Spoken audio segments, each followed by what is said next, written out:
Bismillahirrahmanirrahim. Begin with the name of Almighty Allah, who is very merciful. Praise be to Allah, praise be to Allah, Lord of creation, ruler of the day of judgment. Help us, lead us in path. कातिब लिखियो जीअं लायो लाम अलफ़ असां सॼण तीअं रहियो आहे रूह में. Like you link the word, like you link the letter A with A, O scribe in your script, so is the beloved bonded with me in my heart, in my soul. Today we shall start the second lesson of our syllabus. In previous lecture, we had discussed the voice of God. So concerning to the syllabus, we shall start our topic, lesson number 2, the voice step.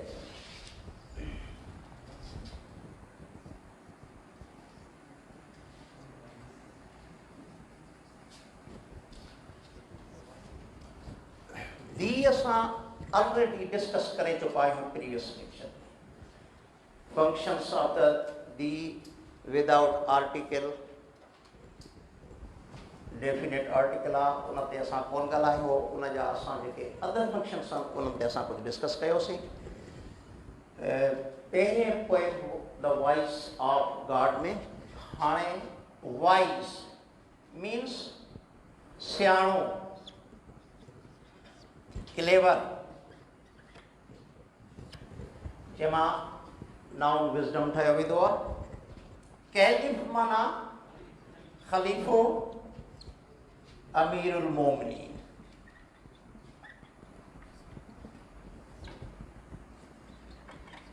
Leader of faithful, या इनखे अमीर बि चयो वेंदो आहे. Voice caliph में चइनि माण्हुनि जी कहाणी, चइनि माण्हुनि जी स्टोरी बयानु कयल आहे. कैलिफ,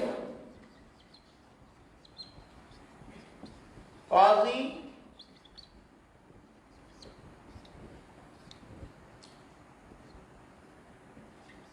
बेगर ऐं रिच मैन. हिननि चइनि पर्सनैलिटीज़ जी कहाणी बयानु थियल आहे, चइनि माण्हुनि जो किस्सो बयानु थियल आहे ऐं सच खे साबित करण जे लाइ. ईअं खणी सम्झो त कैलिफ जेको हुक्मरान आहे, काज़ी माना अॼु जो जज आहे, जस्टिस जज चऊं. बेगर अॼु जो, जीअं अॼु जी सोसाइटी जो हिकिड़ो ग़रीब माण्हू आहे, फ़क़ीर आहे. रिच मैन माना सम्झी सघो था शाहूकार माण्हू आहे अॼु की सोसाइटी में बि हिननि जो. हाणे हिननि जो हिकिड़ो किरदारु आहे जेको कहाणी में बयानु थियल आहे ऐं जेको कैलिफ आहे उहो हुक्मरान पार्टी आहे, खणी चऊं हुक्मरान आहे. काज़ी खां फ़ैसिलो नथो तइ थिए, पोइ फ़ैसिलो उन ख़लीफ़े वटि खणी अचे थो. बेगर जी हिकिड़ी क्लेम आहे, हार्स ते हिन जो डिस्प्यूट आहे.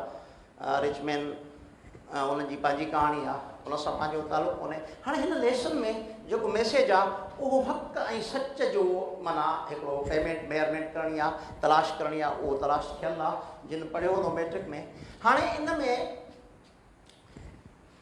हिकिड़ी वोकेबलरी आहे जेका वर्ड यूज़ेज थींदो आहे, उहो असां यूज़ेज ऑफ वर्ड्स या वोकेबलरी असां चऊं उनखे. ऐं ॿियो आहे सिमिलर मीनिंग, सिमिलर मीनिंग आहे हिननि में, उहे अचूं था उन ते. ऐं टी शइ आहे मेक द नाउन्स आहे. किताब जेकॾहिं तव्हांजे हथ कंहिंजे में आहे, मेक द नाउन्स आहे.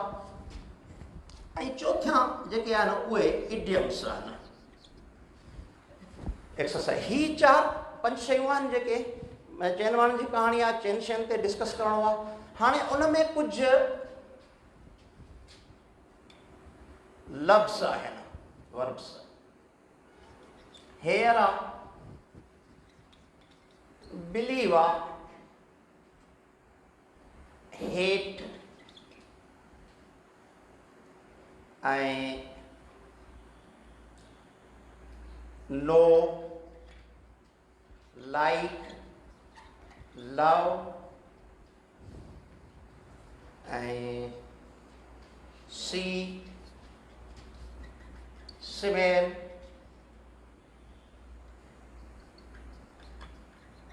अंडरस्टैंड, वांट, टेस्ट में भी कुछ लफ्ज़ एक्सरसाइज में जो कुछ ही तकरीबन कीप इन योर माइंड ही जेके भी मूं लिखिया है न वर्ड्स नो कंटिन्यूअस ऑफ हिन जो प्रेजेंट या कंटिन्यूअस न थींदो आहे हिन सां इंग कान मिलाई वेंदी आहे कंहिं बि जॻह ते जेकॾहिं ही वर्ड्स अचनि you should not use in present continuous या जेके बि कंटिन्यूअस हिननि जा न थींदा आहिनि जेकॾहिं हुजे त तव्हां खणी अची सघो था प्रीवियस लेक्चर में बि जेको कुझु आउं करे वियो आहियां डिफाइन कयो आहे उन में बि जेकॾहिं को तव्हां वटि का बुक्स मौजूदु पिया क्लेम कोन्हे का अकुल कुल असां कोन आहियूं कलंगी असां ते कान लथी आहे कुझु मूंखे शयूं चवणियूं हूं कोन चयूं अथमि दोस्त सवाल कनि था सवाल करण जो हक़ आहे तव्हांखे पूरो पूरो व्यूअर्स खे बि हक़ आहे पर बराए महिरबानी क्वेश्चन्स शुड बी लॉजिक सवाल टू द पॉइंट हुजे मां हिते लेक्चर पियो ॾियां हींअर कमेंट पिया अचनि सुवाल था उन्हनि खे त सम्झणु खपे त असां हींअर बिज़ी लॻाए पिया आहियूं सेखारण में असांखे एतिरो वक़्तु कोन्हे जो हींअर वेही कंहिं कॉर्नर में उन्हनि जा जवाब ॾियूं बहरहाल शयूं तव्हांजे साम्हूं आहिनि का शइ हूंदी इंसान आहियूं असां ग़लती असां सां गंदा असां जेको असांजो लिखत उहो हर्फ़ आख़िर कान्हे का जेकॾहिं हूंदी असां क़बूल कंदासीं बाक़ी ईअं जेके सो इलाजिक क्वेश्चन जेके आहिनि उहे कंदा त उन्हनि जो जवाबु इहो ई आहे त लॻे हिकु गल ते चोट ॾिजे ॿियो ठाहे इहो दस्तूर ज़माना पंहिंजो न आहे चाहियूं था उनखे जो असांखे चाहे ड्रायूं था उनखे जो असांखे चाहे मानते हैं कि हमारी ज़ात इतनी अच्छी नहीं है लेकिन यकीन मानो फरिश्ते तुम भी नहीं असां खां ग़लतियूं थींदियूं इहा ॻाल्हि कान्हे का पर इंसान आहियूं ग़लती थींदी असां क़बूल कंदासीं असां इहे कोन चवंदासीं ग़लती ते बि टे हिननि ते चई सघां थो ऐं त हिननि जा के तव्हां रेफरेंस घुरंदो इनशाला तव्हांखे मां पहिरें ॾींहुं तव्हांखे चयो तव्हांखे रेफरेंस मिलंदो बुक पियो आहे जेके प्रीवियस टॉपिक में मूं करायूं आहिनि शयूं जेके तव्हांखे ॿुधायूं इनशाला तव्हां खोले ॾिसो कुझु दोस्तनि सुवाल कया आहिनि तव्हां खोले ॾिसो ख़बर पइजी वेंदी ओके हाणे कुझु हुन में जीअं वॉइस एडजेक्टिव आहे हुन मां विज़डम नाउन ठहियल आहे नाउन हिते लिखियल आहिनि तव्हांजे एक्सरसाइज़ में इडियम्स लिखियल आहिनि उहे तव्हांखे ठाहिणा पवंदा कुझु जेकॾहिं तव्हां कढंदो त मां कंदो वेंदुसि हिते क़ाइदा कानून पंहिंजे जाइ ते हाली एक्सरसाइज़ जो नंबर आहे ही लफ़्ज़ ऐं ॿिया आहिनि सिमिलर मीनिंग जेके हिते मेच कालम में ईंदा तव्हांखे टेस्ट में उनजो सिनोनिमस फॉर्मेट ठहियल हूंदो आहे उहे सिनोनिमस जे तिर्स ते निकिरंदा ॿियो आहे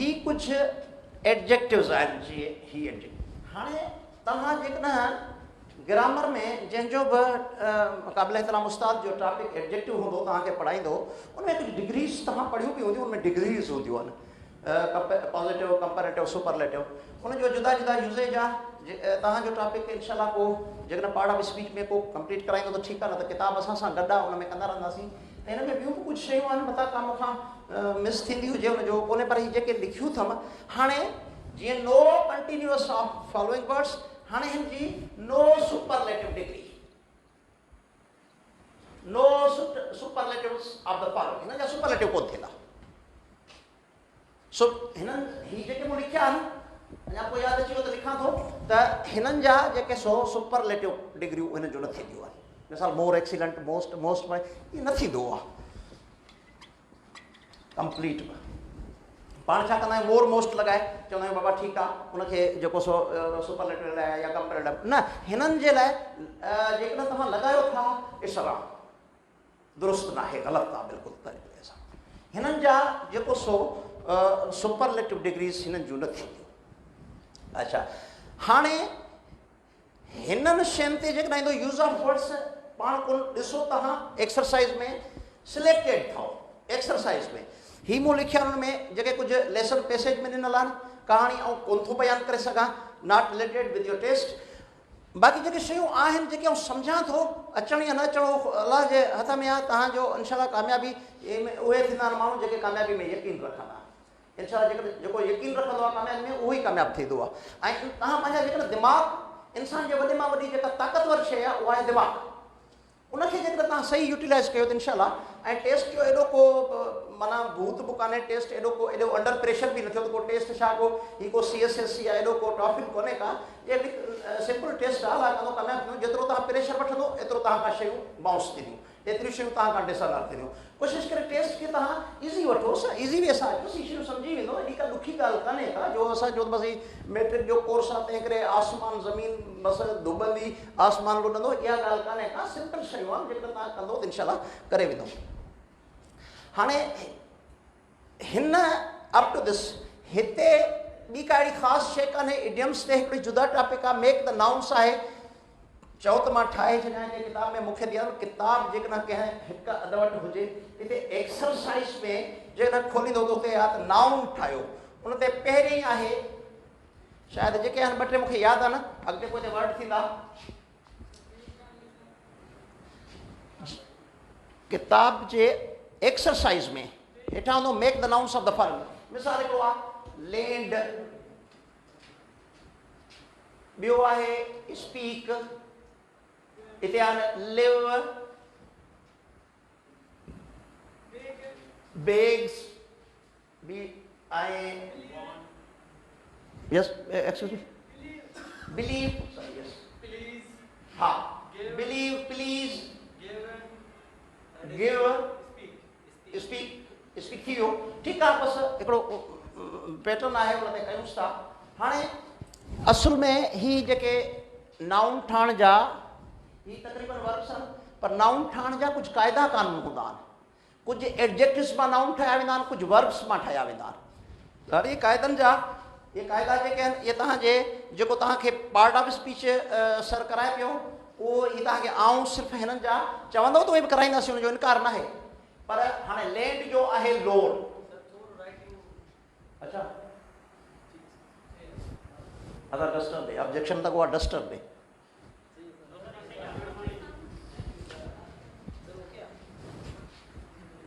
लालो एतिरो वीचारो नॉन मैट्रिक आहे ख़बर कान्हे he can I remove this ठीकु आहे speak speech land loan live life beg बेगर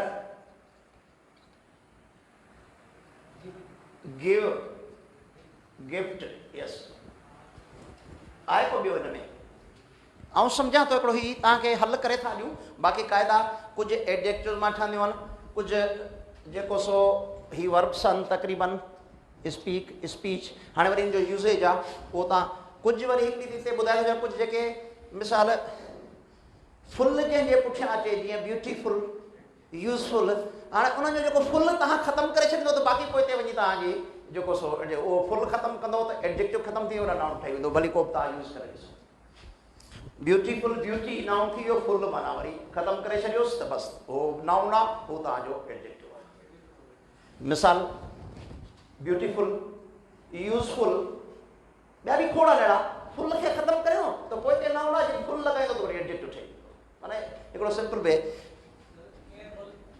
केयरफुल केयर हुनजो जेको माना बस ॻाल्हि हिकिड़ो गोल्डन टिप्स मिले बाक़ी तव्हांखे हाणे हिते वेही लिखूं पोइ तव्हां उहो असां 6, 7, 10 जेको पोइ असां उहो 10 लफ़्ज़नि ते सॼो पीरियड कट करे छॾींदा आहियूं। हाणे तव्हां ही सम्झी सघो था शयूं तव्हांखे ख़ाली मां हिकिड़े लेसन वाइज़ क्लिप ते बि ॻाल्हायूं उनजे तव्हांजो जेको मुकमल ग्रामर ऐं क्लिप सां चवां थो तव्हांजे हिन टेक्स्ट खां ॿाहिरि न आहे।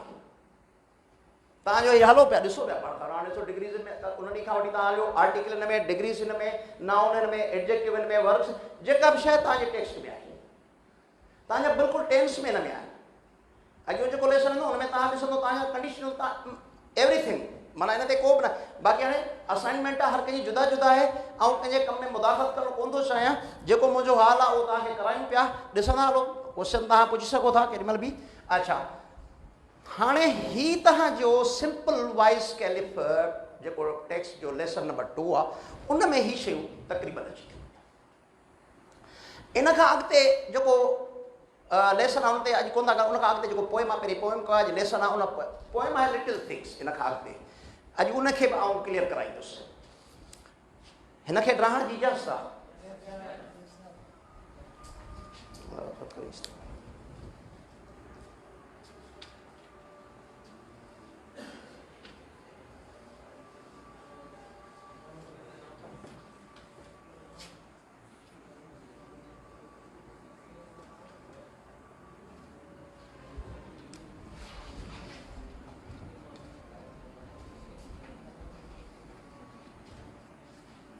लिटिल थिंग्स नंढड़ियूं शयूं मामूली शयूं little little a little the little तक़रीबन तव्हांजो पढ़ियल बि हूंदो। छाखे शो कंदो आहे मिक़दार खे मिक़दार खे या नंबर खे मिक़दार खे फ्यू जेको आहे उहो नंबर खे तइदाद खे ज़ाहिर कंदो आहे ही मिक़दार खे ज़ाहिर कंदो आहे। लिटिल थिंग्स माना नंढड़ियूं शयूं। ही नज़म आहे जेको ॿिनि बंदनि ते ॿधल आहे। जूलिया कार्नी जो लिखियल आहे पोइ जेका हिन जी शाइरा आहे उहा जूलिया कार्नी आहे। नंढियुनि शयुनि जी इम्पोर्टेंस बयानु कंदे हुन ॿुधायो आहे त नंढड़ियुनि शयुनि जो इम्पोर्टेंस छा आहे। हूअं बि हिकिड़ो कोटेशन आहे पढ़ियो बि आहे जो मैसेज पोइम जो इहो आहे little actions move the mountains. नंढड़ा अमल जबल तोड़े सघनि था जबल लोॾे सघनि था। हाणे लिटिल माना there is a little hope of his recovery. Little माना ही नेगेटिव सेंस में आहे माना equal to none equal to माना न बिल्कुलु न जे बराबर। अ लिटिल माना पॉजिटिव आहे पर something there is something. The little माना इहो बि पॉजिटिव में पॉजिटिव सेंस में आहे पर हिन खां कुझु वधीक there is more something. Negative there is a little hope of his recovery. There is little hope of his recovery. There is a little hope of his recovery. There is the little hope of her recovery. Yeah, there is little water in the jug. There is a little water in the jug. There is the little water in the jug. माना जेका little जिथे माना बिल्कुलु न जे बराबर जेका a little जिथे अचे त माना उन में कुझु थोरो आहे थोरो माना ॾिसण जेतिरो आहे पर जेकॾहिं द लिटिल आहे हा हाणे कुझु आहे देयर इज समथिंग माना उन में कुझु शइ आहे। हाणे इन ते ई तव्हांजो फ्यू मिक़दार जे हिसाब सां हिते फ्यू करे छॾियो अॻिते उहो ई ईंदो किथे न किथे फ्यू। हाणे little few a few the few same position आहे जेका लिटिल अ लिटिल सिर्फ़ु फ़र्क़ु इहो आहे त हीउ जेको असांखे क्वांटिटी ज़ाहिर करे थो हू वरी नंबर खे ज़ाहिर करे थो तइदाद खे ज़ाहिर करे थो। There are few students in this class. There are a few students. There are the few students. माना ही शयूं जेके आहिनि ही ग्रामर सां तालुक़ु रखनि थियूं ही मीनिंग जे हिसाब सां का अचे थी जीअं कंहिं टेस्ट में जुमिलो लिखियलु आहे सही कहिड़ो आहे नेगेटिव सेंस में या पॉज़िटिव सेंस में ही। हाणे हिन में पोइम में कुझु लफ़्ज़ आहिनि। लिटिल थिंग्स में कुझु little drops of water little किताब पियो आहे मतां का मूंखां ग़लती थिए को little drops of water, little grains of sand make the mighty ocean and the pleasant lake. Little words of kindness, little words of love, little deeds of kindness, little words of love make our world an Eden above, Eden like the heaven above. हाणे हिन में कुछ लफ्ज़ आहिनि. Eden माना ए garden of paradise, माना जन्नत जो बाग. सॼे सबक जो मैसेज तव्हांखे मैं ॿुधायो आहे, पर we can change this world into paradise by our little acts of deeds, actions. जीअं little actions move the mountains. असांजो नंढड़ा कम, नंढड़ा अमल जबल जो जेको सो ही नज़म लिखियल आहे एसी त हिन में अहिड़ो को दुश्वार, हिन में इडियम्स बि कोन्हनि के, इन जो मैसेज इहो आहे. वर्ड में हिन में को अहिड़ा डिफिकल्ट कोन, हिकिड़ो ईडन लफ़्ज़ लिखियल अथसि. वाटर तव्हां सम्झी सघो था, सेंड बि तव्हां सम्झी सघो था, वारी, डीड्स माना कम, पर उहे महिरबानी, little deeds of kindness, little words of love, मोहबत जा लफ़्ज़, नंढड़ा लफ़्ज़, पर उहे जन्नत बनाए छॾनि था हिन दुनिया खे. जेकॾहिं कंहिं सां माण्हू उन्हनि सुठनि ऐं मिठनि लफ़्ज़नि सां पेश ईंदो आहे त उन्हनि इंसाननि जूं दिलियूं खटे वठंदा उन्हनि लफ़्ज़नि सां. हीउ तव्हांजो पोएम हो, हू अॼु असां ॿई जेके सिलेबस जा तक़रीबन 2 पोएम ऐं हिकिड़ो लेसन पूरो कयो आहे. ऐं I think enough for today. That is that with this I shall conclude my lecture with this, that your past is your experience, your present is your experiment, your future is your expectation. Use your experience in your experiment to chase your expectations. So thank you.